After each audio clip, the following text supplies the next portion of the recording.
Yes, OnePlus has updated their T series, but when I saw the specs of the OnePlus 13T, my heart was broken. It only has a dual camera system with no ultra-wide lens, no wireless charging, no ultrasonic fingerprint unlock. The USB is 2.0 and it's only IP65 rated. What are you doing, OnePlus? This is the worst 6.3-inch phone I've ever seen. But when I noticed the official price is $100 cheaper than the Xiaomi 15s, well, I actually feel this phone isn't so bad after all. It looks quite sleek and is using the top-tier processor. Plus, they managed to fit a battery over 6,000 mAh into such a small phone. I'm sure there will be people who think this is their dream phone. If you also think the OnePlus 13T is good and want to pre-order this most affordable Snapdragon 8 Elite compact phone, don't forget Geekwheels is now accepting pre-orders. The purchase link is below the video. The moment I held the OnePlus 13T for the first time, I had a strong sense of deja vu. It reminded me of a lot of other phones. It feels like the Xiaomi 15 in the hand. It operates like the Oppo Find X8s. From the side, it resembles the iPhone 16, and from the back, it looks like the Mi 11 Lite from years ago. Even the slightly thicker bottom bezel reminded me of the Vivo X200 Pro Mini. I'm not sure if this is a good or bad thing, but one thing is certain, the build quality is excellent. Despite its affordable price, it still uses a frosted aluminum frame and a frosted glass. It feels more premium than you'd expect. The smaller camera module with a reduced protrusion is placed in the top left corner. It is out of your finger's touch, whether you are left or right-handed. And then, well, there's not much else to praise. As I mentioned earlier, many of its features fall short compared to other phones of the same size. The 13T feels like a smaller version of the Ace 5 Pro. If you're not particularly fond of compact phones, you might need to check the more affordable Ace 5 Pro instead. The OnePlus T series has always been marketed for its powerful performance, which is why the Snapdragon 8 Elite is in it. Personally, I think the Dimensity 9400 Plus might have been a better choice. After all, the 13T doesn't need a top-tier ISP. A MediaTek chip could have lowered the cost, making the 13T even more appealing.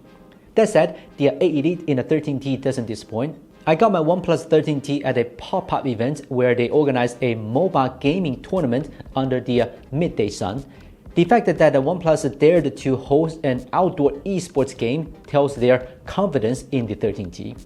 And after testing it ourselves, it does perform better than other compact 8 Elite phones. The frame rates and power efficiency outperform the Xiaomi 15, and its temperatures are shockingly low. It's hard to believe that this is the gaming performance of a 6.3-inch phone.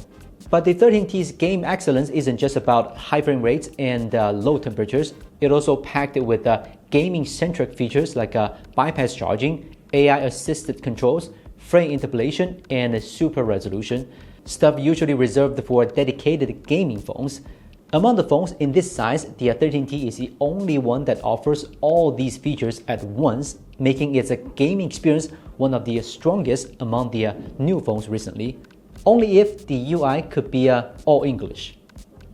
The 13T supports 80-watt charging. It reaches 28% in 10 minutes and 82% in half an hour. A full charge takes 52 minutes. Not the fastest, but more than adequate. And with a 6260 mAh battery capacity, it's not just adequate, it's more than enough. Silicon carbon batteries are truly impressive, allowing compact phones to pack such large batteries, even surpassing most flagship models. If you don't play games, you can easily get a full day without charging. Here are the screen specs of the OnePlus 13T. On paper, it's close to a flagship level. This Tianma panel boasts a peak brightness of over 800 nits, with a high brightness mode reaching 1600 nits. Below 50 nits, it defaults to a 2160Hz PWM dimming, though a DC dimming option is also available. The screen itself leaves little to complain about, except for the awkwardly low fingerprint sensor position. The thick bottom bezel could also use improvement, especially since its sibling, the Find X8s, set a high bar with its ultra-slim chin, making the 13T design less striking in comparison. The OnePlus 13T has two cameras, a 24mm main camera and a 49mm telephoto camera. The main camera handles daily photography most of the time. In daylight, you can usually snap a decent photo without much effort.